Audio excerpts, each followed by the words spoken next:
你有冇試過成日覺得時間唔夠用，做嘢做到頭都大埋，但係效率仍然好低？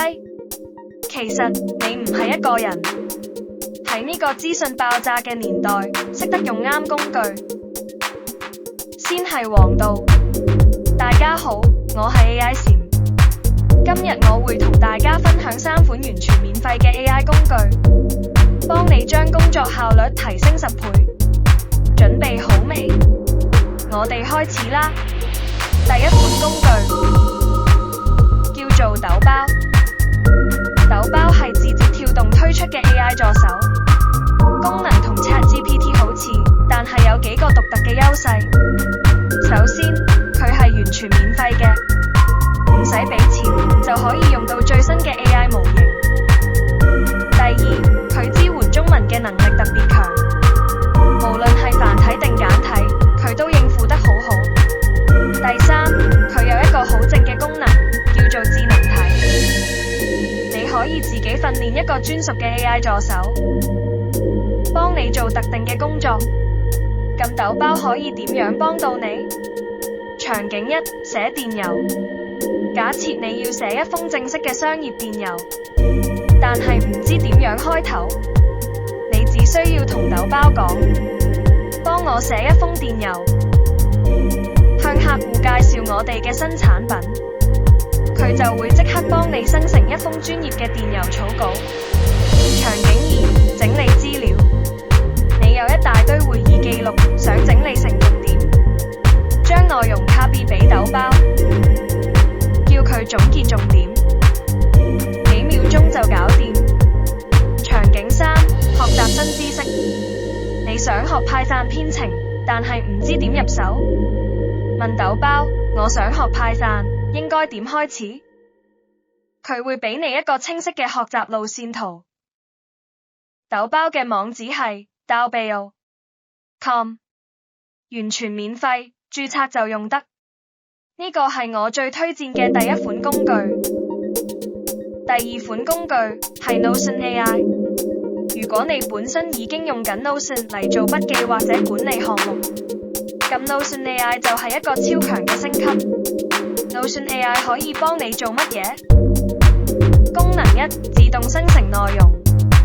你想寫一篇 blog 文章，但係諗唔到點開頭，只需要打斜線 AI， 然後選擇寫作， Notion AI 就會根據你嘅主題，自動生成一篇草稿。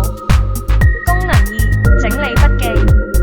你有一大堆零散嘅筆記，想整理成有條理嘅文件，選中所有內容，然後叫 Notion AI 總結重點或者改寫成列表，佢就會幫你重新組織。功能3，翻譯。你需要將一份英文文件翻譯成中文，選中文字，叫 Notion AI 翻譯成繁體中文，即刻搞掂，而且質素好高。功能4，腦力激盪。你想搵新嘅創意或者解決方案？問 Notion AI， 俾10個關於環保嘅創業點子，佢會即刻俾你一堆靈感。Notion AI 唔係完全免費，但係佢有免費試用期，而且收費都好合理。如果你本身已經用緊 Notion， 我強烈建議你試下佢嘅 AI 功能。網址 Notion。So， 第3款工具係 Canva AI。Canva 本身已經係一個好出名嘅設計平台，而家佢加入咗 AI 功能之後，即使你完全唔識設計，都可以整出專業級嘅作品。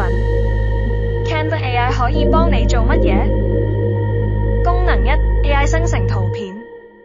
你需要一張海報嘅背景圖，但係揾唔到啱嘅，用 Canva 嘅 Magic Media 功能，只需要打幾個字，例如未來城市、科技感、藍色調， AI 就會幫你生成一張獨一無二嘅圖片。功能2，一鍵去背。你有一張相片，想去除背景，用 Canva 嘅 Background Remover， 1秒鐘就搞掂，完全唔使用 Photoshop。功文案生成。你想整一張宣傳海報，但係諗唔到文案，用 Magic Write 功能，叫 AI 幫你寫一段吸引人嘅標題同內容。功能4：自動排版。你有一堆文字同圖片，但係唔知點排版。Canva 會自動幫你建議最靚嘅排版方案，你只需要揀一個你中意嘅就得。Canva 有免費版同付費版，免費版已經好夠用，但係如果你想用 AI 生成圖片同去背功能，就需要升級到 Pro 版。不過佢有30日免費試用，你可以試下先。網址 canva.com。 好啦，總結返今日介紹嘅3款 AI 工具。第一款，豆包，你嘅免費 AI 助手，寫作、學習、整理資料都得。第二款，Notion AI， 筆記管理嘅超強升級，幫你自動生成內容。